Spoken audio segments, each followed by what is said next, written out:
Cette émission a été rendue possible grâce à la collaboration de J.C. Perrault. Mesdames et messieurs, bienvenue à On n'est pas pressé. Mon invité VIP des 60 prochaines minutes, ma verbomoteur inspirante avec du panache, a tellement de cordes à son arc qu'elle en a fait une harpe. Dans sa carrière, elle s'est illustrée par sa spontanéité, par sa curiosité, mais également, bien sûr, par son talent.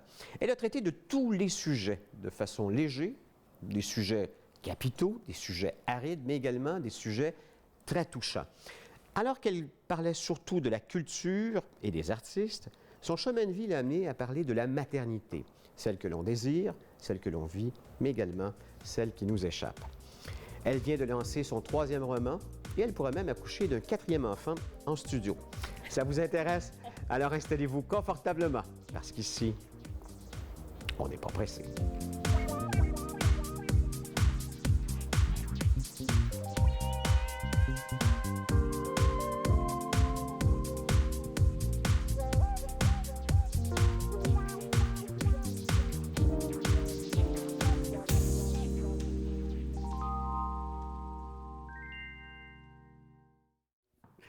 Josée, c'est vrai, tu pourrais accoucher là?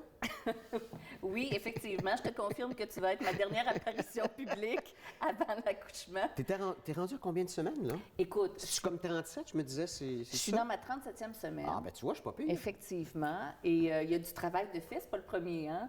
Et mon médecin m'a mise au repos, donc je suis même pas supposée être ici. Mais j'ai accepté l'invitation parce que c'était toi et j'avais envie de venir jaser.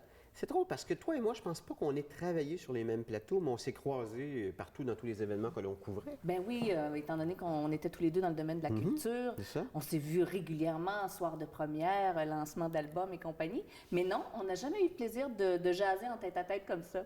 Tu sais, c'est quoi comme enfant? Parce que là, tu as eu 3 filles. Est-ce Ouais. que c'est un garçon, ça, là? C'est un garçon. C'est ça, hein? Peux-tu croire? Bien, j'espère, parce que... Mais sinon, est-ce que tu envisageais avoir une 4e fille? Bien, nous, on prévoyait beaucoup plus une fille, Éric. Après 3 enfants du même sexe, on m'a dit que tu avais 90 de chance d'avoir un 4e enfant qui était du même sexe que les premiers. Je vais être honnête avec toi, là, quand on nous a dit que c'était un garçon, moi puis mon chum, on est resté un peu bête. Et même, j'ai eu une échographie hier et j'ai demandé, en fait, qu'on me reconfirme le sexe du T'étais bébé. pas sûre? Bien, Mais t'en as eu combien d'échographies? Au moins 3? oui, Ben, si je mais suis- à la première, on ne l'a pas demandé. OK. À la deuxième, on a demandé de le mettre par écrit. On ne voulait pas le savoir au départ. OK. On ne voulait pas demander le sexe. On s'était dit, étant donné que ce n'est pas la première fois qu'on vit ça, le plaisir de la grossesse, pourquoi pas faire différent? On sait que c'est la dernière parce qu'on s'arrête à 4 enfants. Puis on s'est dit, ben tiens, pourquoi cette fois-ci, on ne garderait pas la surprise à l'accouchement? Et on a fait mettre la réponse dans une enveloppe qu'on a amenée chez nous à la Scellée? maison. Oui. Avec la Deloitte touche et compagnie, là, c'est ça? Oui, il n'était pas question qu'on l'ouvre. Et c'est pour les filles, en fait, qu'on a ouvert l'enveloppe pour découvrir le sexe. Parce que mes 2 plus grandes voulaient un petit frère. Et c'était même rendu que ma cadette disait sur son milieu de garde qu'elle allait avoir un petit frère. Alors, les éducatrices nous félicitaient, qu'on leur disait, bien, on ne le sait pas ce qu'on va avoir OK. comme enfant. Et c'est là qu'on a vu à quel point, dans la tête de mes grandes, Elle voulait un petit frère. ça allait être un garçon. Puis on s'est dit tout d'un coup que c'est une fille, surtout que les probabilités jouaient en faveur d'une fillette. Est-ce qu'on va être obligé de gérer une déception à la naissance de l'enfant? Moi, j'avais pas envie de ça. J'avais envie que la rencontre soit positive. J'avais envie d'accueillir cet enfant-là avec, tu sais, bonheur, puis pas en gérant les crises des grandes. Fait que finalement, on a ouvert l'enveloppe. Disons-le, attends, puis je ne veux pas me tromper en faisant ça. Tes filles, parce que tu as 3 filles, tu l'as Oui. dit. Il y a Clémentine qui est née en avril 2009. Oui. Elle a 6 ans. Uh-huh. Simone, janvier 2011, elle a 4 ans. Puis Blanche, la petite dernière, qui est née en septembre 2013, qui a 2 ans. Écoute, 6, 4 et 2, puis là, un bébé naissant bientôt. Oui. Puis on en a perdu un, nous. Ben oui, en plus. Et justement, je me suis posé la question pendant que j'écrivais mes présentations, elle va accoucher d'un 4e enfant, je me suis dit, est-ce que je devrais pas dire un 5e enfant? Parce que cet enfant-là, il compte aussi, non, d'une certaine façon? Oui, mais il compte pour moi puis mon conjoint. Pour les autres, il ne fait pas partie de l'équation. Quand Pour je l'état suis... civil, il compte pas. Non, quand, OK. quand je suis à l'épicerie, on me dit que c'est mon 4e. Ouais. Les gens voient 3 petites têtes derrière moi. Puis celui-là, ben, la bedaine ronde, c'est le 4e. La fausse couche, c'est encore très tabou. C'est encore un sujet dont on ne parle pas beaucoup. C'est vrai. Donc oui. C'est quoi, c'est la culpabilité qui fait ça? En partie, OK. oui. Mais sais-tu, de toute façon, on va en jaser. Là. Ouais. On a justement un bout de l'émission par rapport à ça. Mais moi, je veux savoir, la petite fille de Saint-Étienne-des-Grès, c'est bien comme ça que ça se dit? Saint-Étienne-des-Grès. Des Oui. Grès, en Mauricie. Savait-elle, quand elle était petite, qu'elle allait avoir une si grande famille avant ses 40 ans? Non. Non. Mais tu sais, je te dis ça, puis en même temps, moi, quand j'étais petite, née en 1977, dans ma tête, en l'an 2000, j'allais avoir 22 ans, puis j'allais me marier puis avoir mon premier enfant. C'était comme ça que j'imaginais ça. Je peux te dire que j'étais loin de ça à 22 ans. Finalement, es-tu mariée? Non, C'est ça? non, pas mariée. Avec le même conjoint depuis quelques années, quand même? Oui, depuis presque 8 ans maintenant. Nous, ça a déboulé très rapidement. On s'est rencontrés au début de la trentaine et on était au même endroit, on voulait les mêmes choses. On était rendus à ce désir d'avoir une famille. Fait que tout s'est enchaîné très, très rapidement. L'arrivée de Clémentine, de Simone, de Blanche et là, du quatrième bébé. Puis, écoutez, il faut peut-être juste rappeler le parcours, puis je le prenais en note, je vais me permettre juste de prendre quelques instants. Quel parcours tu as eu? Mais c'est vrai qu'on n'a pas de recul sur soi-même, là. Mais je regardais ça. Salut, bonjour, week-end, 1999 à 2005. Oui, Ensuite, co-animatrice au 98.5 avec Michel Barrette, avec l'émission Montréal-Barrette en 2005. Je pense que c'est là qu'on s'est croisés, entre oui, autres. effectivement. Sucré-salé à TVA de 2002 2006. On joue au docteur au Canal Vie en 2006. Ça, je ne l'ai pas vu, parce que c'est un canal de filles. Là. Maître chez soi à Canal Vie. Ça parlait des animaux. Ça, c'était en 2007. Oui, effectivement. Comédienne dans la pièce La Muselière ou l'art de déplaire à l'été 2007. Tu es à l'île d'Orléans, c'est bien ça? Oui, belle surprise professionnelle, ça. Tu étais comédienne, formée comédienne? Parce que je n'ai pas vu ça dans ton parcours. Moi, j'aurais rêvé d'être comédienne. OK, mon désir, là, quand j'étais petite, tu m'aurais demandé quand tu étais petite, qu'est-ce que tu voulais faire? C'était ça que je C'était souhaitais ça. faire. Quand est arrivé le temps de faire mon choix d'orientation au cégep, Tu étais à l'ATM? oui, je suis allée en ATM parce que Donc, quand j'ai... l'art et techniques des médias, c'est ça? Art et technologie des Technologie médias. des médias, Ouais. oui, à Jonquière. Parce que quand j'ai annoncé à mes parents que j'avais envie d'être comédienne, ça n'a pas été bien reçu à la maison chez non? moi. Non. Mais moi, je viens d'une famille qui, sans être modeste, on n'était pas fortunés. Tu faisais quoi, tes parents?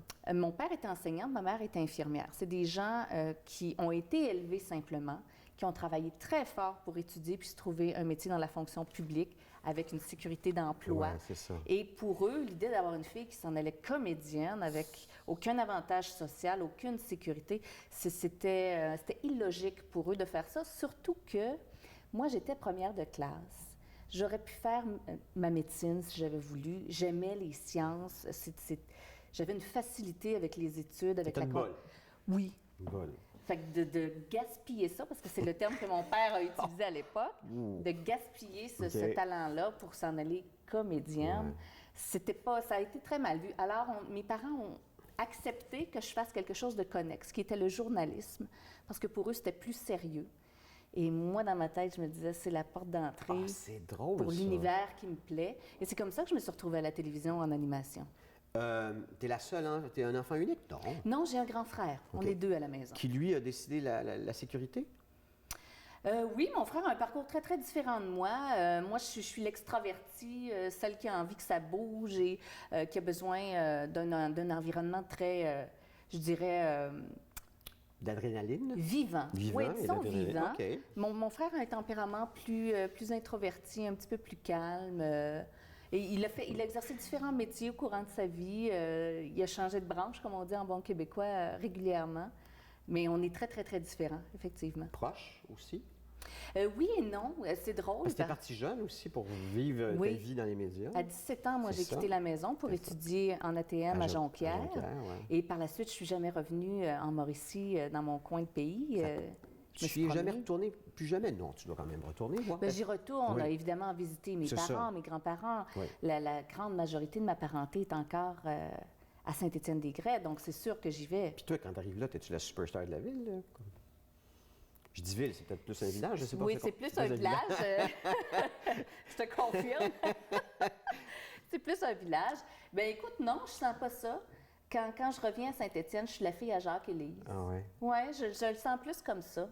C'est vraiment l'ambiance du village où j'ai grandi. Puis, non, je pense pas être Josée, la fille qui a fait de la télé, ou Josée, l'auteur. Je pense vraiment être Josée, la fille de Jacques-Élise. Là où j'ai vu toute l'essence de la jeune femme que j'ai connue et que j'ai croisée, puis c'est drôle, je n'avais pas vu cette série-là, mais tu l'as sur ton josiebournival.com, Ouais. ça.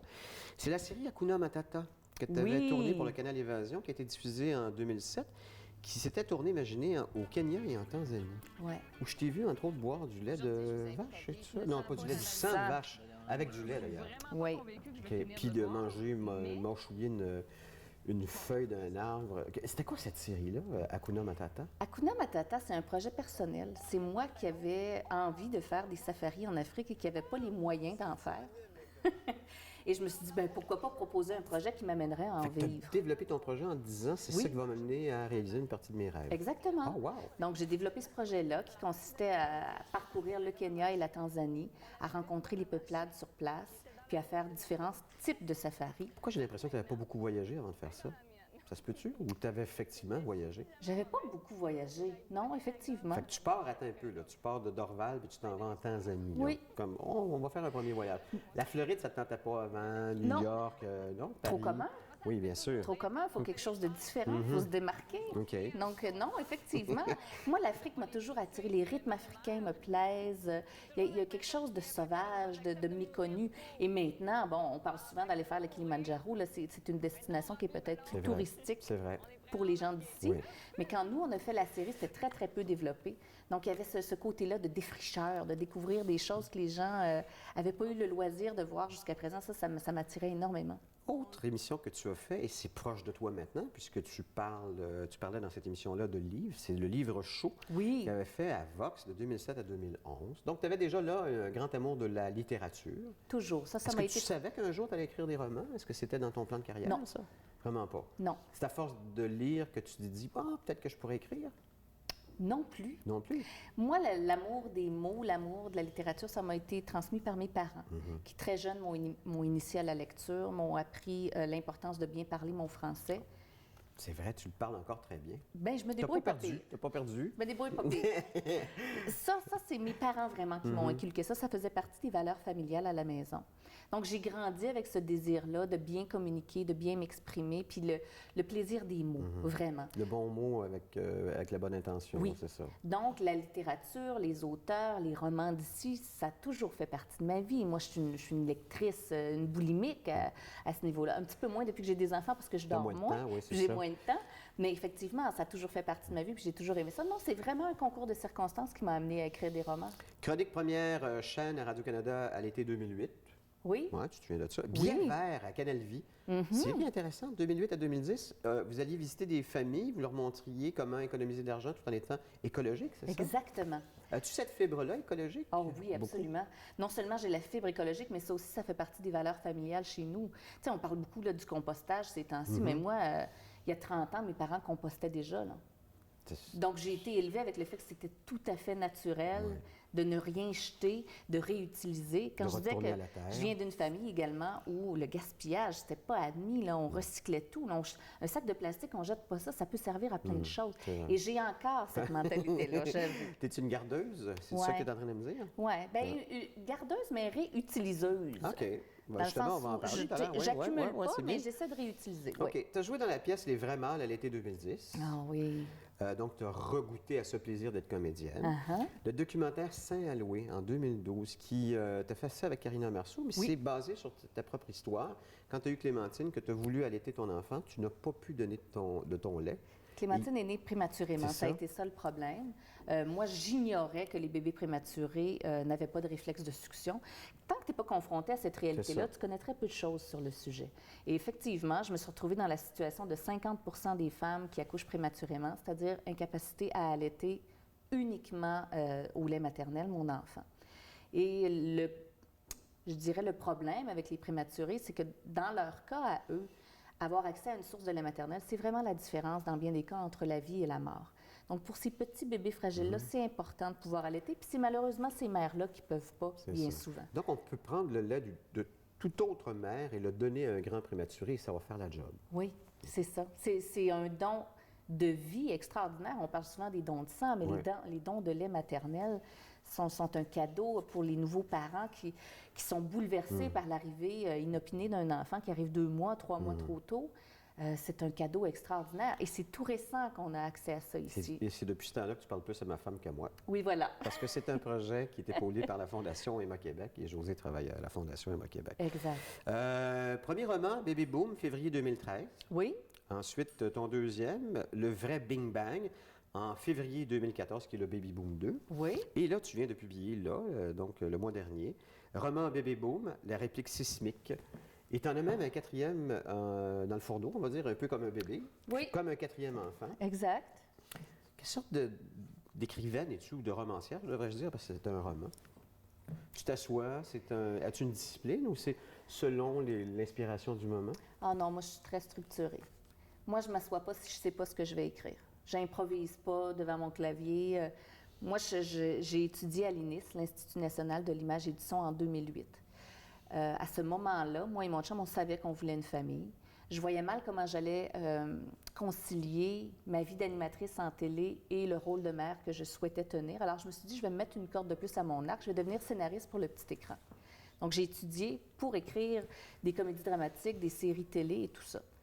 Et j'ai appris là des techniques d'écriture, des méthodes de travail, et c'est sûr que je les applique dans le roman. D'ailleurs, tout à l'heure, tu me demandais, est-ce que tu savais que tu allais écrire des romans? Non. Bébé Boom, ça ne devait pas être un roman au départ, ça devait être une comédie dramatique à la télé. Ça a été développé comme tel pendant 3 ans avec un producteur, ça a été présenté à un télédiffuseur, puis au bout des 3 années, finalement, le projet a avorté. Et tu t'es dit, bon, ben, on va en faire un livre. Bien, écoute, moi, j'avais travaillé, ça faisait presque 5 ans que je travaillais là-dessus, bénévolement. Je m'étais attachée à ces personnages-là, je croyais vraiment à l'histoire. J'avais envie qu'elle se rende au public. Puis je me suis dit, si le chemin pour qu'elle se rende, c'est pas la télé, il faut que je trouve un autre médium. Et j'avais les 2 pieds beaucoup dans le milieu littéraire, je connaissais beaucoup de gens, puis je me suis dit, ben tiens, pourquoi pas tenter ma chance? J'ai approché les éditions Urtubise avec l'idée, ça leur a plu, et le roman est né suite à ça. Et ça pourrait éventuellement se retrouver à la télé, on ne sait jamais. Hein? Ah, j'aimerais beaucoup. C'est peut-être le grand détour que ça aura fait pour éventuellement se retrouver là où tu pourrais scénariser, arranger, et ainsi de suite. Là. Oui, on ne sait jamais. Puis effectivement, ce serait la réalisation d'un grand rêve, ça c'est sûr. Josée, on poursuit avec notre émission pour ce prochain bloc.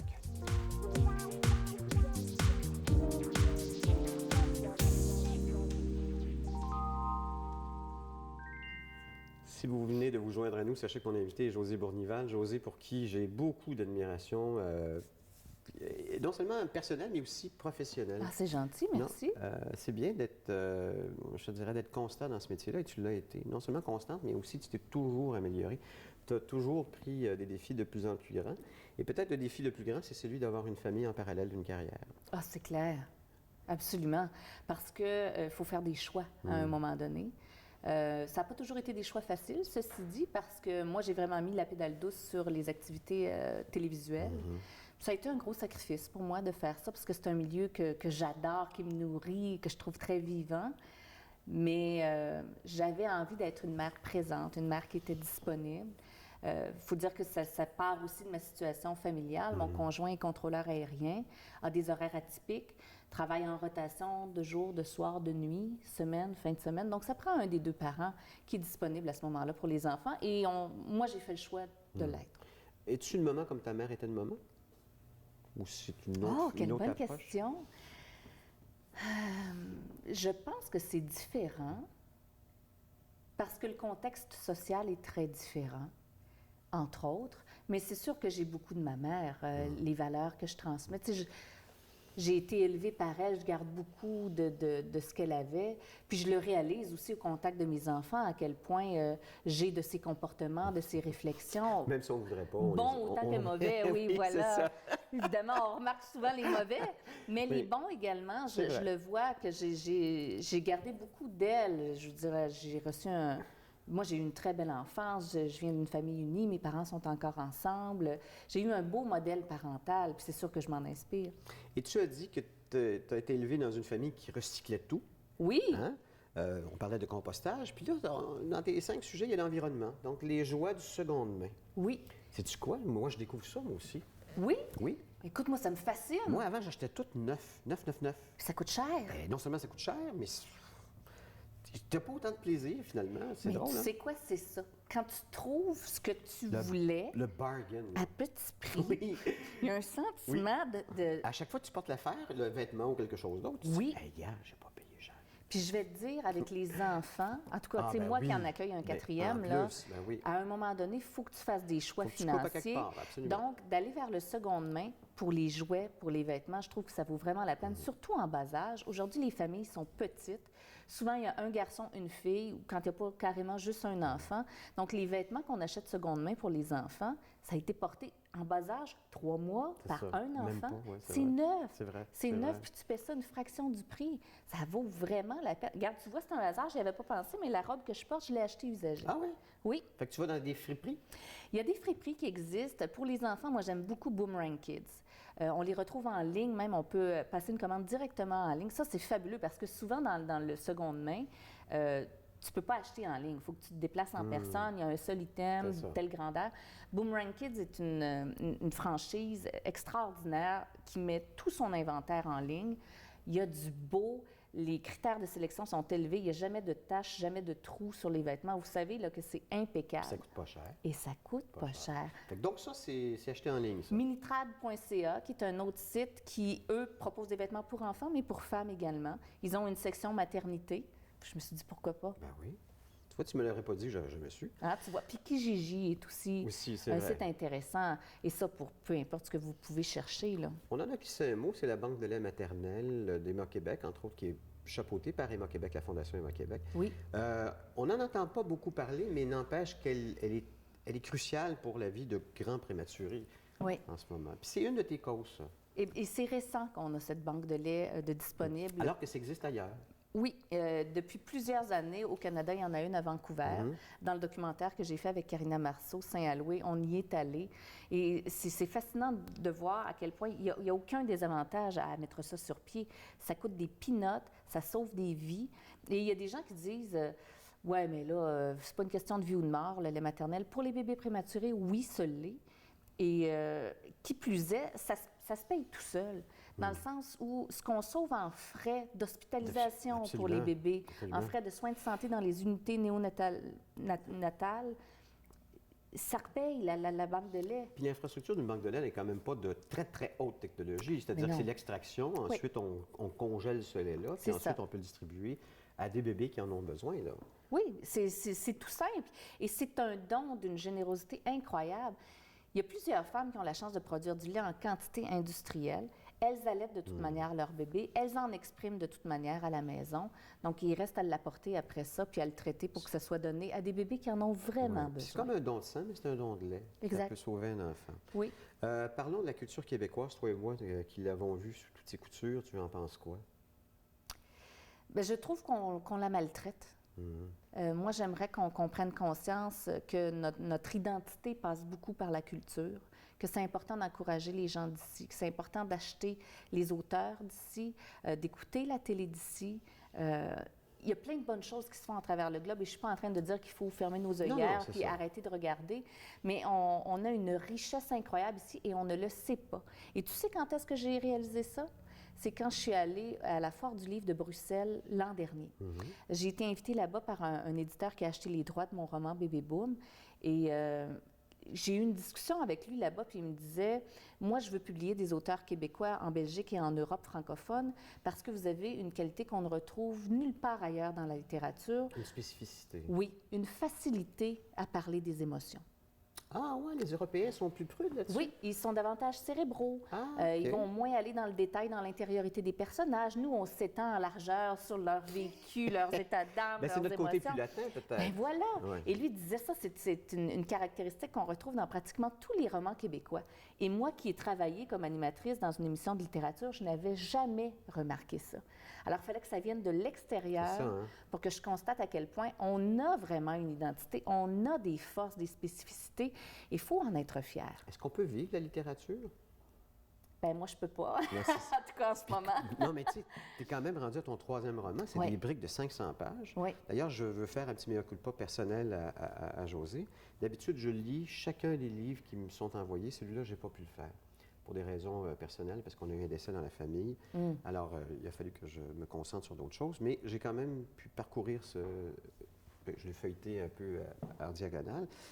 Peut-être juste rappeler un peu le livre Bébé Boom. C'est l'univers, donc, de la maternité. Oui, Bébé Boom, là, l'idée pour moi derrière la série, c'était d'aborder les grands bouleversements qui arrivent dans la vie des gens qui choisissent de devenir parents. Alors, dans le premier tome, le premier grand boom, c'est évidemment quand tu vois que tu as un test de grossesse positif entre les mains, tu sais que tu as 9 mois pour te préparer à l'arrivée d'un bébé, tu veux tout changer, tu veux t'améliorer. C'est ça que je voulais aborder dans le premier tome. Mais c'est-tu un sujet si vaste que tu tu peux en écrire 3, puis même 4 livres, peut-être même 5. Bien, absolument, parce qu'écoute, le deuxième tome s'attarde à la première année de vie du bébé. Ça aussi, c'est un grand choc. Là. Tu l'as rêvé pendant 9 mois, mais quand il arrive, là, puis que tu es dedans, ouais. Puis des fois, c'est le cauchemar, hein, c'est pas le c'est rêve. autre chose. Ouais, c'est ça. Voilà, c'est jamais ce à quoi on s'est préparé. C'est vrai, c'est vrai. Donc, cette première année de vie-là demande beaucoup d'adaptation de la part des parents, de la part du couple, de l'entourage. Donc, c'est ce que je voulais aborder. Dans le troisième tome, j'aborde beaucoup la conciliation travail-famille. C'est qu'après la lune de miel de 12 mois en congé de maternité, là, il faut que tu retournes sur le marché du travail, il faut que tu rentres dans ton tailleur. Hein, tu as été un an de temps en mou à la maison, il n'y avait pas de problème. En gogoune, des fois, Donc, oui, en pantoufle, ouais. et tu veux te retrouver comme couple, tu t'es mis de côté un peu au profit du bébé, puis là, tu réalises que ben, il serait temps qu'on pense un peu à nous. Il y a beaucoup de choses qui reviennent. C'est comme le désir de revenir à la vie d'avant sans y parvenir jamais. Dans le boom-boom, excuse-moi, dans le bébé boom 3, tu parles de la fausse couche. Oui. Ce que tu n'avais pas traité dans les 2 autres. Non. Parce que c'était très personnel. Tu as perdu Oui. toi-même un enfant. Oui. Au bout de combien de temps? J'avais 12 semaines de 12 semaines de compléter, fait. moi. Ouais. Tu avais eu le temps de t'attacher à cet enfant-là, Absolument. de disperser la bonne nouvelle autour Oui. et de ramener les pendules à l'heure en disant non, finalement, je l'ai perdu. Et même de l'annoncer publiquement parce que j'avais un blog avec Canal Vie à C'est l'époque. vrai, c'est vrai. Et 2 semaines plus tôt, je venais d'annoncer ma grossesse. Donc, j'ai été obligée d'annoncer publiquement ma fausse couche. Et ça a été une épreuve terrible et en même temps un très grand salut parce que j'ai reçu beaucoup, beaucoup de témoignages de femmes qui l'avaient vécu. Et qu'il l'avait pas dit, sûrement, parce qu'on se Oui. l'est dit, c'est un sujet tabou. Même dans ma famille, il y a des femmes qui m'ont confié à ce moment-là avoir fait une fausse couche et ne l'avoir jamais partagée. Ça a changé quoi dans ta façon de, comment je te dirais, d'aborder les autres grossesses? Ah, mais tu abordes ça avec une fragilité qui Ouais, ne c'est te ça, quitte hein. plus. C'est Ouais. ça, hein? Qui est toujours présente. Tu ne prends plus rien pour acquis, Même à 37 semaines, là, même à 37 semaines. t'es pas sûr. Non, Ça restait qu'un point d'interrogation. je te disais en entrée d'émission que j'ai eu une échographie hier, puis on m'a dit, oups, il y a des manquements au niveau du battement cardiaque. Et tu vois tout de suite, toutes les craintes reviennent. Et tu te dis, OK, il n'y a rien de gagné. Vraiment. Puis quand on fait de l'angoisse, monsieur le réalisateur, si vous pouvez me donner ce qui s'en vient, on va faire... Oui, non. Ah oui, ça déstresse, Éric. C'est du tricot, c'est toi qui fais ça? Ouais. Tu fais ça pour tes filles? Oui. Mais t'as appris ça à faire du tricot, j'imagine, avec maman à la maison, c'est ça? Bien, quand j'étais petite, je tricotais des foulards parce que OK. c'est facile, c'est linéaire, c'est toujours la même chose, toujours la même maille. Ça, c'est quelque chose, là. Oui, oui, ça, c'est beaucoup plus de travail. Ça prend un patron, là. OK. Il faut que tu suives ton patron, il faut que tu apprennes des points. Mais tu sais, c'est ce qu'il y a d'extraordinaire avec les nouvelles technologies. Si tu vois dans ton patron un point que tu connais pas, tu vas sur YouTube, Pas il y a sur une le vidéo, web, tu c'est apprends ça, à le faire. exactement. Et oui, tu arrives à faire, écoute, des licornes comme ça. Puis moi, j'en fais un à chaque anniversaire pour mes filles, elles en ont un. Elle s'appelle comment, cette licorne-là? Ah, je sais pas si ma fille y a donné un nom, je pense pas. Puis ça, c'est un petit renard, c'est ça? Oui, une renarde. Une renarde, excusez-moi, j'ai pas remarqué. C'est vrai, il y a Puis une... tu sais ce que je trouve fantastique? C'est que à chaque fois que je les offre, j'ai vraiment l'impression que c'est le cadeau préféré de mes filles. Blanche vient de le recevoir à sa fête début septembre, celui-là. Et elle l'a tenu dans ses bras tout le long qu'elle a déballé les autres cadeaux. Ça m'a tellement touchée. Parce que, on s'entend, là, maman a fait peut-être des bien beaux doudous à tricot, mais ça prend du temps. Ça prend beaucoup, beaucoup d'amour pour faire ça. Et de voir que ton enfant l'apprécie, écoute, c'est une récompense extraordinaire. Alors, les paroles s'envolent, les écrits restent, mais également le tricot. Hein? Oui, Ça peut absolument. se garder très, très longtemps, cette histoire-là. Puis tu sais quoi, ça fait partie, je trouve, des arts manuels qui font partie de notre histoire, de notre culture, Notre tradition, que absolument. malheureusement, on ne transmet pas beaucoup à nos enfants. C'est vrai, t'as raison. Ma génération tricote très peu. Moi, je trouve ça important, puis je vais transmettre ça à mes filles aussi. On continue à tricoter notre entrevue C'est bon. avec Josée Bournival.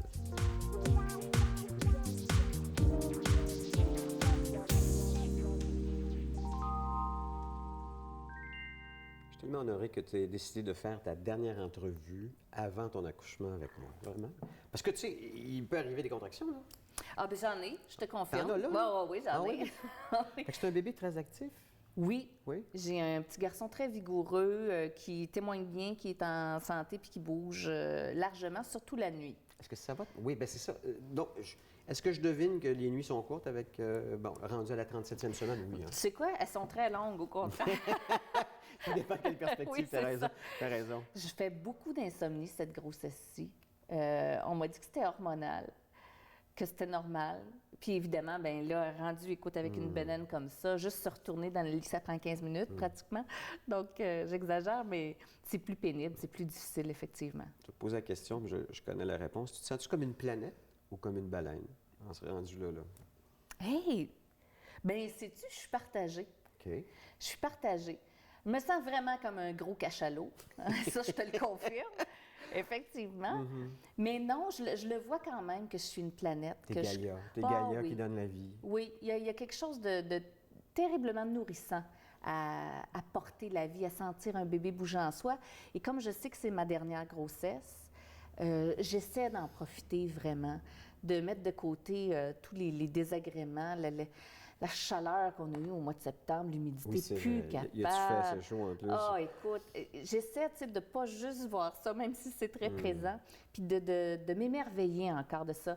Puis c'est important de le faire, surtout quand c'est pas la première fois. La première grossesse, tout est fantastique parce que c'est la première fois que tu le vis.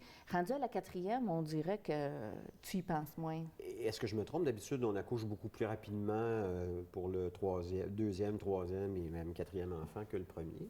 Oui, plus vite dans le sens où c'est moins long, Oui, c'est ça, exactement. mais pas nécessairement plus tôt. Ça dépend Oui, OK, de oui, chaque c'est grossesse. ça, c'est ça, Mais oui, exactement. normalement, c'est supposé être plus facile. Dans les 3 moments qui ont changé ta vie, il y a bien sûr la naissance de Clémentine. Oui. Clémentine, c'était voulu? C'était comme, OK, là, on est dans les bouts où on peut faire un enfant. Viens ici, mon amour, on débute notre famille. C'est-tu un peu ça? C'était donc très planifié? Ah oui, c'était clair. Cet enfant-là, elle était voulue du début du processus jusqu'à la toute fin. Ah oui, nous, on était rendus là tous les deux. On avait envie d'avoir une famille. Je l'ai attendu, cet enfant-là. Je l'ai bercé, je l'ai caressé, je lui ai chanté des chansons. Mon Dieu, que je me suis flatté la bédaine à ma première grossesse, c'est terrible. Puis le moment où tu tiens ce petit être-là, puis bon, Clémentine est arrivée aussi de manière un peu précipitée, décollement placentaire, hémorragie, une césarienne d'urgence. Parce qu'elle était prématurée de combien de temps? De 6 semaines. De 6 semaines, Oui, elle ouais. est arrivée à 34 semaines. OK. On n'était pas prêts. Puis là, tout d'un coup, tu as ce petit bébé-là de 5 livres dans Mais les tu mains. retournes chez vous, genre une journée et demie après ou 2 jours? je sais Non, plus. avec un bébé prématuré, tu c'est restes plus plus long, oui, longtemps. t'as raison, oui, Ouais. oui, oui. On est resté une bonne semaine à l'hôpital, puis j'ai eu une césarienne d'urgence, donc Ouais. il fallait Attendre que ça guérisse, prendre le tout temps ça. que ça guérisse. Je Oui, peux c'est ça. comprendre. Quand tu arrives à la maison avec ce premier enfant-là, Dépression postpartum. ah oui, Dans mon cas, ah oui, carrément. Bien, évidemment, la prématurité qui a joué pour beaucoup dans tout ça, la le choc, déception. j'imagine le choc Le d'avoir un choc, enfant, absolument. La déception de ne pas avoir eu l'accouchement auquel moi, je naturel. m'étais C'est ça. préparée. Tu te vois avec les jambes dans les étriers, puis avoir poussé, puis Mais vivre ce moment-là. t'imagines, tu sais, l'ambiance, là, relax, avec les chandelles, la musique, Ouais, l'accueil, tu sais, fantastique dont on nous parle dans les livres. Puis tu te retrouves dans C'est une pas là, pièce là. froide, aseptisée, avec des néons, Avec des alarmes. avec des gens que tu oui. ne connais pas. C'est ça. Puis on part avec ton bébé, tu restes T'as les pas, le temps bras de le vides. t'as pas le temps de le prendre dans tes bras à ce moment-là? Pas dans le cas d'un bébé prématuré par césarienne Fait d'urgence. qu'il met tout de suite comme dans un incubateur, Oui, j'imagine. c'est ça. Puis tu vois Clémentine combien de temps après? 4 heures, je crois. Ouf, c'est long, ça. Oui, c'est long. Puis c'est long, puis en plus, le conjoint est parti avec l'enfant, C'est vrai, il avec est pas là. raison. T'es toute seule dans Donc, ta t'es chambre. toute seule. T'es vraiment toute seule. Non, ça a été très pénible. Je garde pas de... J'aurais aimé pouvoir dire tu sais, que la naissance de mon aîné, ça a été le plus beau jour de ma vie. C'est pas vrai. Je garde pas de bons souvenirs, malheureusement, à part ce petit poids mauve que j'ai vu qu'on m'a présenté vite avant de l'amener. Parle-moi de Blanche et Simone à ce moment-là. Bien, écoute, ça a été des accouchements très différents. Ma belle Simone, qui est arrivée donc 2 ans plus tard, qui est un bébé tranquille, qui est d'une douceur et qui est en même temps probablement celle qui me ressemble le plus. Elle a de la mer dans le nez, comme on OK. dit en bon québécois. Elle a hérité du bagage Oui, génétique. c'est une petite fille qui a beaucoup d'imagination, qui est dans sa tête, qui aime rêver. C'est une rêveuse. C'est mon artiste, ma Simone. Puis Blanche, c'est ma terre à terre. Et puis tu sais encore, elle n'a que 2 ans. Ah oui, mais Tu crois-moi... Ah, tu le sais déjà, tu le sais. Bien, on est dans le Terrible 2, comprends-tu? Ouais, c'est Alors, vrai. on voit l'ampleur de son caractère.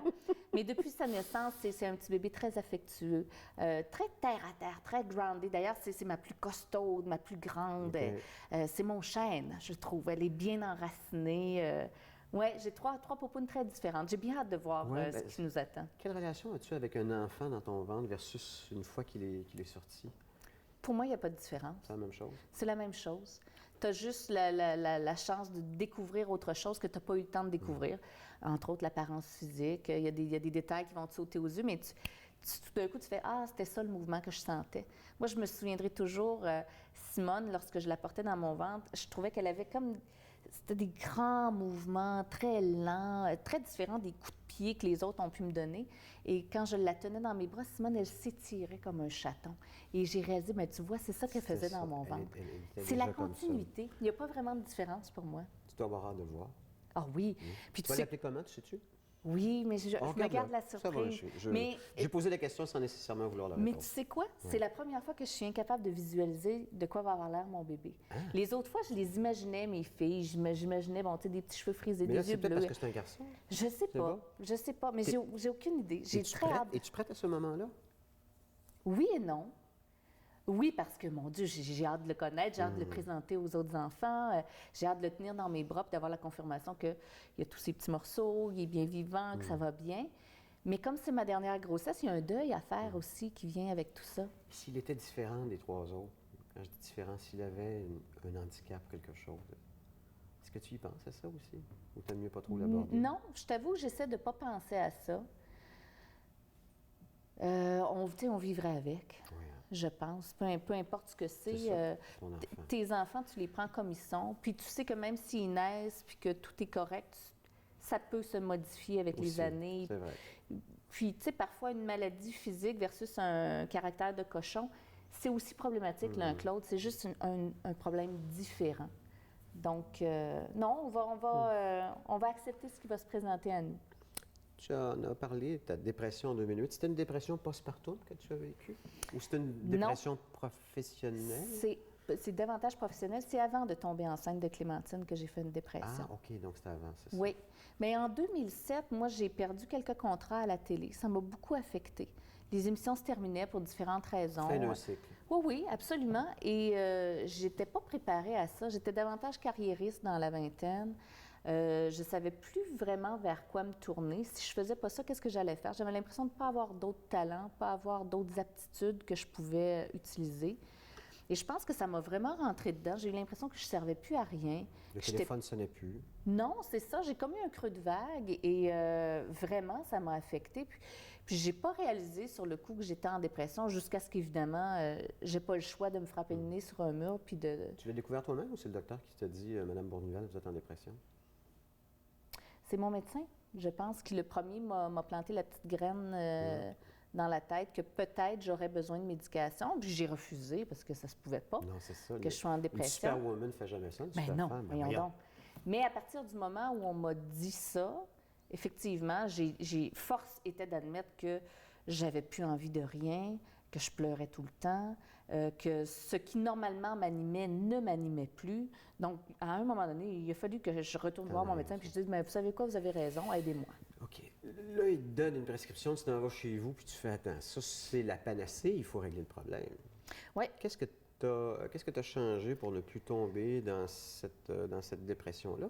Parce que c'est une crise d'image aussi. Si tu n'es plus à travers, si tu n'exerces plus ton métier et que tu vis une dépression, c'est qu'à quelque part, il y a un déséquilibre, là.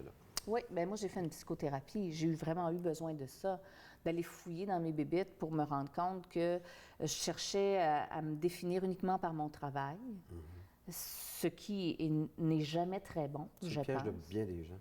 Bien, en tout cas, moi, je suis vraiment tombée dedans. Je l'ai vécu, ça aussi, OK? Ouais. Juste pour te le dire en passant. Là. Vraiment, d'avoir l'impression que, justement, parce que tu n'as plus de contrat, tu n'es plus personne, que tu n'as plus de valeur si on te rejette ou si on te préfère quelqu'un d'autre pour animer une émission pour laquelle tu as auditionné.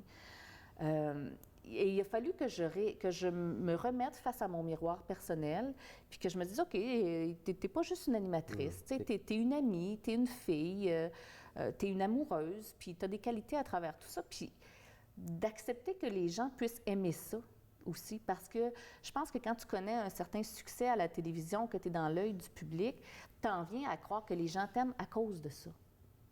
Alors que dans le fond, ils t'aiment parce que tu as... Pour ce que tu es. Bien, j'ai parlé justement de ça dans la présentation. C'est ta spontanéité, c'est ta curiosité, ta façon différente d'aborder le métier. Mais ça, c'est l'essence de la personne. Il peut avoir une caméra, puis... Et ça ne change rien. Ça ne changera pas la personne que tu es, là, non, fondamentalement. tout à fait. Là. Mais ça, j'avais perdu ça de vue. Moi, j'avais vraiment l'impression que la gentillesse qu'on avait envers moi, c'était parce que j'étais une fille de la télé. Ce métier-là. Que si on m'appréciait, si on me demandait quelque chose, c'était parce que j'étais dans l'univers de la télévision.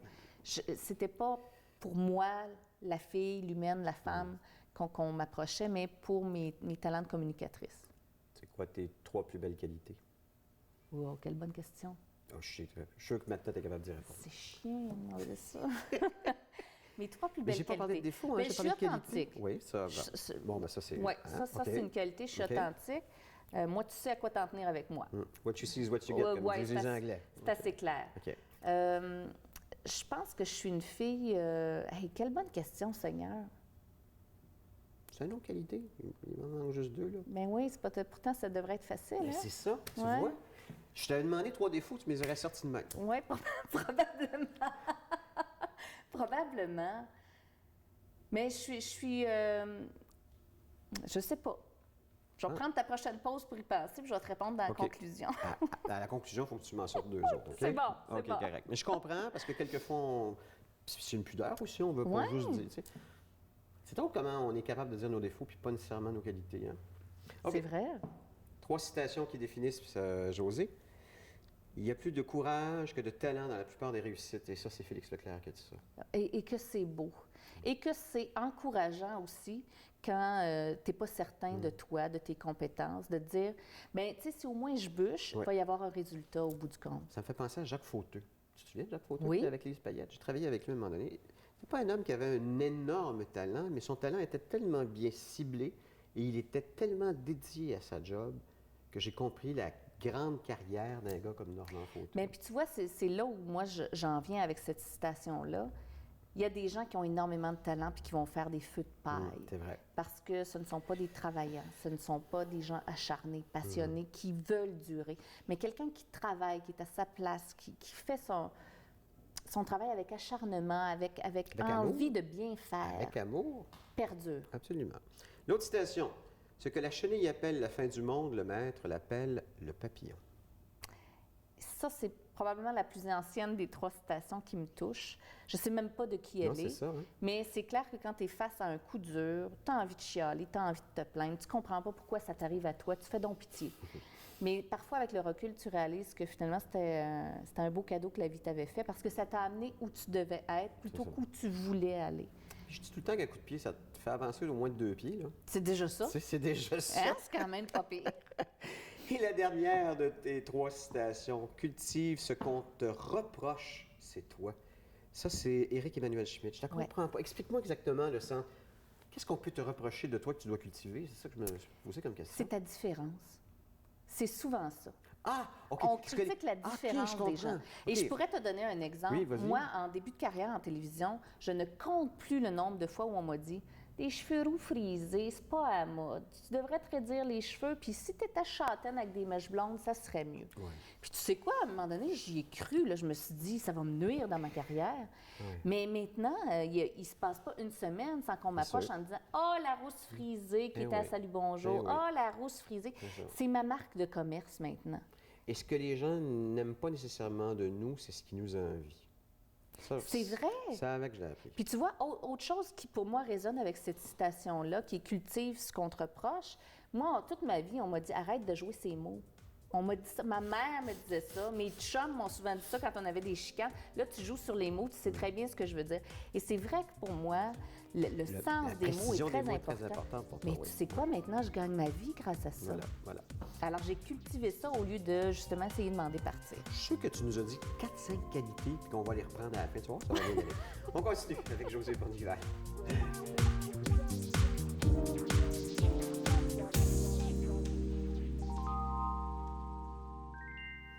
Oui, non. On mérite bien ça. Ben, je pense que oui. Ça va bien jusqu'à présent, hein? Ça se passe super. Impeccable, j'adore ça. C'est le fun d'avoir le temps de jaser. On aime ça. C'est drôle, c'est Bernard Dorem qui disait qu'on n'a plus le temps. On n'a plus le temps de faire les choses maintenant. L'éloge de la lenteur, il me parlait de ça, effectivement. Tout va trop vite. Puis remarque comment on fonctionne maintenant dans les médias. On fonctionne avec l'opinion, pas avec la réflexion. C'est vrai? Parce que l'opinion, c'est ce que je vais avoir là. La réflexion, c'est ce que je vais avoir plus tard après avoir tout sous-pesé. Je suis peut-être rendu un ancêtre. Ça doit être ça, mon enfant. Ah, c'est sûrement ça, Ça doit être Éric. ça. Hein? OK, 10 questions. Oui, Hein, en rafale. je suis prête. Le mot qui est parti de toi, là, qui m'a inspiré, c'est Oui. le mot naissance. OK. Et de naissance, j'ai trouvé 15 synonymes. De ces 15 synonymes, j'en ai retenu 10. Puis Parfait. je développe une question. Ah, génial. Et c'est drôle, hier, j'écrivais ça, puis je me disais, ah, peut-être que c'est pas la bonne question, mais je coudonc. Regarde, OK? Je Ce pars sera avec ça. peut-être pas la bonne réponse, on verra. C'est ça, exactement. Bon, accouchement, OK? Oui. Tu vas accoucher bientôt de ce qui est logiquement ton dernier enfant. Oui. Est-ce que tu vas porter une attention particulière à ce 4e accouchement? Je pense que tu m'as répondu Comme chaque oui. fois. Mais tu me dis peut-être un peu plus, étant donné que c'est peut-être la dernière fois. Là. C'est sûrement la dernière fois. Mais en même temps, je te dis ça, puis dans le feu de l'action, tu sais, je porte attention à ma grossesse, j'essaie d'en profiter, mais l'accouchement, c'est tellement intense, ça passe tellement vite, tu es tellement dans un autre monde, une autre bulle, que je sais pas si rendu là, je vais me dire, ah oui, c'est mon dernier, profite. Non, je vais faire, hey, faites en sorte que ça finisse au plus vite, ça fait mal. J'ai l'impression que ça va être plus ça au moment précis de l'accouchement. Puis c'est vrai qu'on oublie entre chaque accouchement à quel point ça fait mal. Malheureusement, oui. C'est ça, hein? Mais c'est bien fait, par exemple, parce Oui. que la race humaine ne se serait pas Exactement. multipliée, là. L'être humain est très bien fait en ce sens-là. Quand tu fais le bébé, tu penses pas Non, ça, à c'est le plaisir. l'accouchement. Ben oui. Oui. Mais quand tu es rendu à mon stade, là, tu commences à y repenser. Puis il y a des sensations qui te reviennent. Puis il y a des émotions qui te reviennent. Oui, ça, là, on s'en souvient. Je peux-tu te faire rire? Envoie donc. Ma première fille, enfin ma fille aînée, écoute, je pense, j'avais tous les symptômes de couvade. J'étais tellement en osmose avec cet enfant-là que j'ai eu vrai. les pieds enflés, des drôles de goût, des émotions. Et je me souviens, j'avais été chez le docteur avec mon épouse et Ouais. le docteur me dit textuellement, Monsieur Rémy, vous avez porté cet enfant-là les 6 premiers mois, laissez votre femme le porter les 3 derniers. Wow. Ouais. Bien, tu sais quoi? Je trouve que c'est un très beau compliment qu'on t'a fait. Je pense que oui, mais en même temps, une femme est une femme et un homme est un homme. Ben oui. Tu sais, Chacun son travail. C'est ça, exactement. Bon, OK. Bon, c'est quoi le mot aube, hein, on est toujours par rapport à naissance. Oui. À part d'être à l'aube d'accoucher, tu dirais que tu es à l'aube de quoi, Josée? Oh, bonne question. Bien, à l'aube de fermer un chapitre avec justement l'accouchement, parce que ma famille va être complète, j'ai envie de revenir peut-être à un meilleur équilibre. Tu vois, je suis à l'aube de ça, de chercher un équilibre que je n'ai pas encore trouvé malgré tous mes efforts. Mais c'est parce que tu es dans le chaos ou parce que tu l'as pas vraiment? Non, c'est parce que dans la vingtaine, j'ai vraiment focusé sur le travail. Dans la trentaine, j'ai vraiment focusé sur la famille. Là, j'aimerais arriver à un équilibre qui va me satisfaire, où je ne me sentirai pas coupable de mettre un aspect de Non. ma vie de côté plus que Conciliation l'autre. travail-famille. On est Oui, rendu je là? n'ai pas réussi ça Pas encore, ça encore. viendra. OK. Aurore, comme Aurore, l'enfant martyr. Écoute bien Ouais. ça. En 2011-2012, il y a eu 77 000 signalements et 32 000 plaintes officielles déposées à la DPJ, OK? Ouais. Les enfants et les jeunes sont 5 fois plus susceptibles qu'un adulte d'être victime d'un acte ou d'une agression sexuelle. Je te nomme ministre de la Famille. Tu fais quoi, toi, demain? Quelle bonne question. Moi, tu vois, tu me dis ministre, là, mais je vais dire que je garde mon chapeau de mère pour te répondre. OK. Parce que je trouve malheureusement que dans notre société, on se déresponsabilise, on se fie à l'État, on se fie à l'école, on se fie à un paquet de monde pour enseigner des choses de base à nos enfants. Mais toi qui as 3 enfants et 3 filles, Oui, j'y pense. tu y penses? Est-ce que tu Oui. leur en as parlé de cette possibilité-là? Oui, mais tu vois, chez nous, ça commence par ne jamais forcer les enfants à embrasser grand-papa, grand-maman, mon oncle, ma tante. Elles ont le droit d'avoir leur intégrité physique. Et pour nous, c'est important. Si j'ai une de mes filles que je sens réticente, grand-maman a beau dire, viens donner des bisous, c'est non. Vous ne la forcerez pas. Si elle n'est pas à l'aise, elle doit demeurer polie. Elle peut donner la main, assurément dire bonjour, mais être obligée à un contact physique, jamais.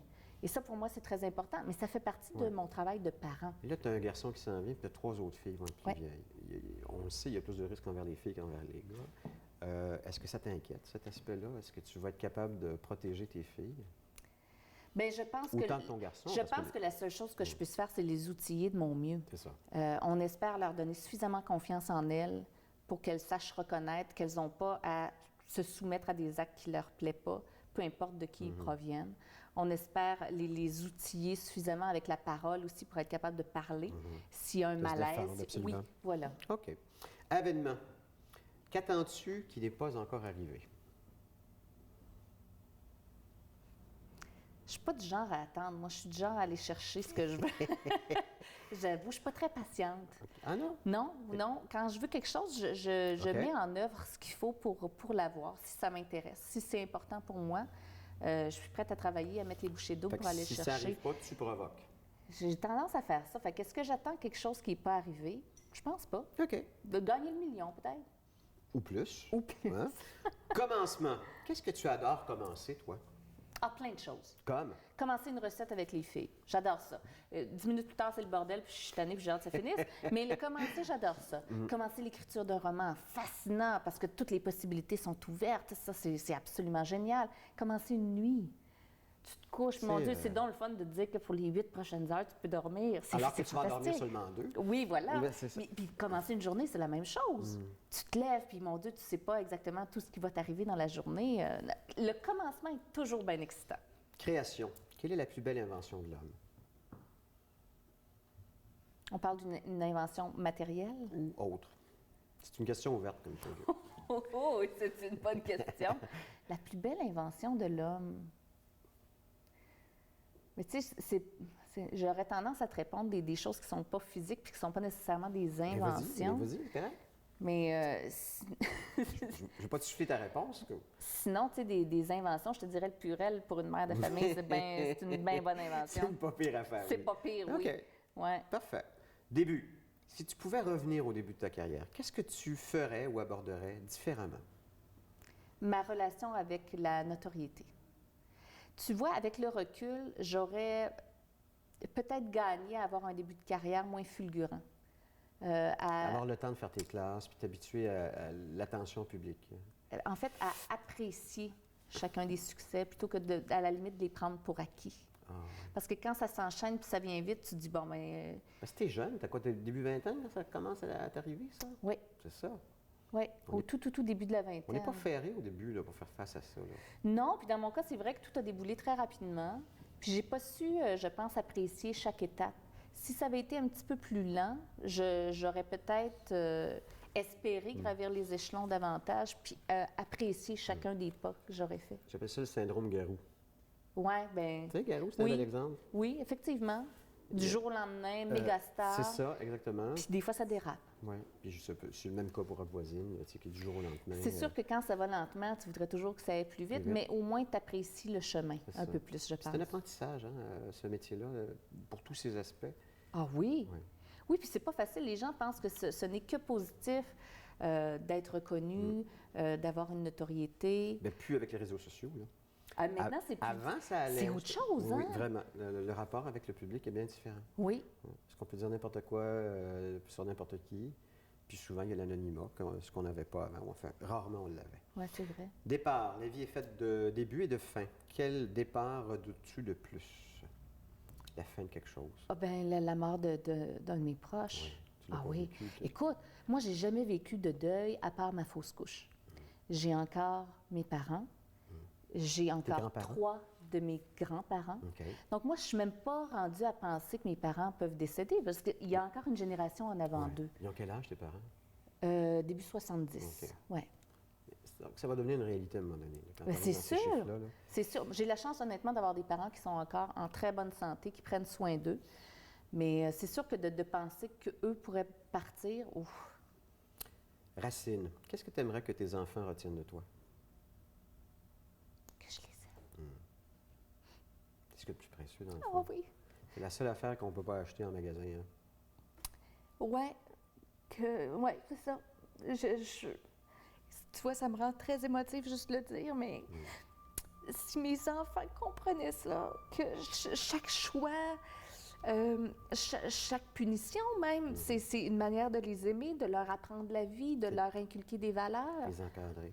Tu le vois pas tout le temps quand Non. t'es petit, tu vois juste le fait que t'as pas le nanan que tu voulais ou que maman veut pas t'acheter le cadeau que C'est tu ça. souhaites. C'est ça. Mais ça, j'aimerais que mes enfants retiennent ça. Venu. Devant quoi t'émerveilles-tu encore et encore? Les paroles de mes enfants. Les petits mots, hein? Oui. Écoute, ma Blanche, qui a 2 ans, nous fait énormément rire parce que elle babille, puis bon, on comprend.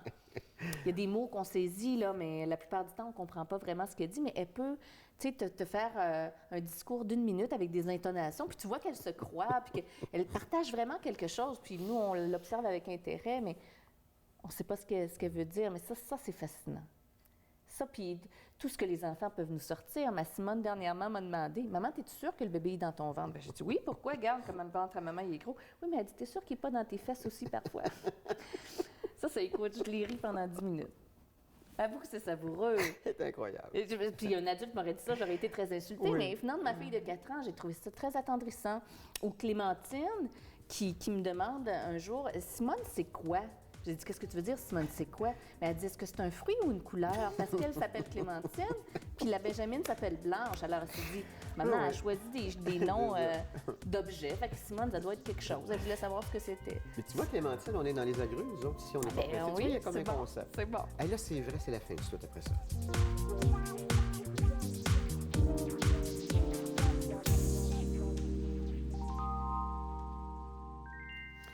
Bon, mais là, il faut que tu trouves de qualité, t'as pas le choix. Ça va pas bien. Laisse-moi ça dans 4 minutes à la fin du bloc. Tu penses? Ben, je vais essayer pendant ce temps-là de réfléchir un peu. OK. Bon, livre Bébé Boom, ben, il y a 3, il y a 2, puis livre Bébé Boom 1, en fait, qui Oui. s'appelle pas 1, mais Bébé Boom, là, qui est aux éditions Urtubise. Le plus récent, c'est une brique, vraiment, là? C'est quoi, c'est 500? Mais chaque tome fait aux alentours de 500 pages, oui. Wow! Ça s'appelle La réplique sismique. Donc, si vous avez lu... Est-ce qu'on a besoin de lire les 2 premiers pour raccorder avec ce troisième-là? C'est sûr que c'est plus intéressant parce que vous avez le parcours de tous les personnages, vous savez d'où ils viennent, qui ils sont un peu plus, mais il reste que chaque tome se lit avec vraiment une ouverture, un développement puis une conclusion. Donc, quelqu'un, par exemple, qui serait touché par la fausse couche, qui sait que c'est abordé dans le 3e tome, pourrait uniquement lire le 3e tome. Quand il y a des événements qui font référence au passé, je synthétise toujours pour que les gens soient mis en contexte. Il te reste combien de pages à écrire pour le Baby Boom 4? Il m'en reste aucune. Aucune. Tout est écrit. Tout est écrit. Je suis en correction puis évidemment en retravail, mais le premier jet est complet. Blog de Josée Bournival sur naîtreetgrandir.com. Oui. J'ai lu ça. D'abord, tu as une très belle plume déjà là. Merci. Mais en même temps, j'aime beaucoup la façon que tu écris parce que c'est collé sur tes réalités. Puis c'est le fun parce que sans même si on ne s'était pas vu depuis très longtemps, en lisant ça, je me suis dit, ah, ben écoute, c'est ça qu'elle vit, tu sais. Oui. Bien, moi, c'est ce que j'aimais du blog, c'était l'échange. Et je me voyais mal échanger avec des statistiques et des informations factuelles. Moi, j'avais envie de partir de mon vécu. C'est ce qui m'intéresse dans le rôle de parent, je trouve. C'est le voyage émotif que tu traverses avec tes enfants, grâce à eux et malgré eux, je dirais. Oui, c'est ça. Et effectivement, je pars toujours de ce que je vis dans mon quotidien pour aborder un sujet, si on veut, avec les internautes. Puis surtout, je leur demande de témoigner, eux, le vivez-vous de la même manière que moi? Et ça crée un échange très dynamique que je trouve très enrichissant. Ça me nourrit d'ailleurs pour l'écriture de mes romans. Prochain défi, ce serait quoi pour toi que tu n'as pas abordé encore dans ta carrière? Bonne question. Écoute, moi, j'aimerais beaucoup revenir à la télé. J'ai fait bien sûr de l'animation, tout ça, mais j'ai pas l'impression d'être allée au bout de ce que j'avais à faire en ce sens-là. J'aimerais avoir une émission qui me ressemble, quelque chose qui est très humain. Canal Vie n'a pas ça, veut dire. Qu'est-ce qu'ils peuvent avoir de plus qu'une femme comme toi qui vit... Bien, à l'heure actuelle, je pense que Canal Vie recherche beaucoup de sensationnalisme dans ses, oui, mais dans accoucher ses du émissions. sang, c'est tout. Oh, il y a ça, je vais y penser. Non, mais on est dans une drôle d'ère. Je dis, excusez-moi, j'ai été très sarcastique en disant ça, là, mais on est dans une ère absolument incroyable. Je vais te dire, la télé a beaucoup changé entre le temps où j'y étais très active et aujourd'hui. Et rapidement. Là. Et parfois, je me demande si j'y ai encore ma place. Mais je fais confiance. Tu vois, je ne pensais pas écrire des romans, puis j'en écris, puis je prends vraiment plaisir à le faire. Alors, il y a peut-être un nouveau défi professionnel qui va se présenter, puis j'aurai grand plaisir à accepter. On verra. La citation que j'ai choisie pour toi est celle d'Eleanor Roosevelt, qui était l'épouse de Franklin Delano Roosevelt, qui était le 32e président des États-Unis, qui a d'ailleurs été la première dame à jouer un rôle actif. Ah, c'est elle la première. Elle a dit la chose suivante. À la naissance de l'enfant, si sa mère demandait à sa bonne fée de le doter du cadeau le plus utile pour lui, ce serait le cadeau de la curiosité. Et je pense que c'est le cadeau qu'on t'a donné, c'est la qualité qui te manquait, puis il faut que tu m'en rajoutes un autre. Mais écoute, quand tu l'as lu, c'est ce que j'allais dire. Mais tu as raison, je suis curieuse. Curieuse. Oui. Tu sais quoi, je l'ai dit l'autre, spontané. C'est correct? Oui, c'est vrai. Tu as raison. Tu vois, tu me sauves d'un mauvais pas là, en me les sortant. Ben non. Je fais juste... Parce que quelquefois, on n'a juste pas le recul sur soi-même. Mais j'en ai plein de belles qualités. Oui, je sais. Il faudra revenir à une autre émission. Il faut juste que je réfléchisse un peu. Merci, maman. Hey, merci, Merci Éric. beaucoup, Ça a été un Maman grand Journée. plaisir. Merci. À la prochaine. Au revoir.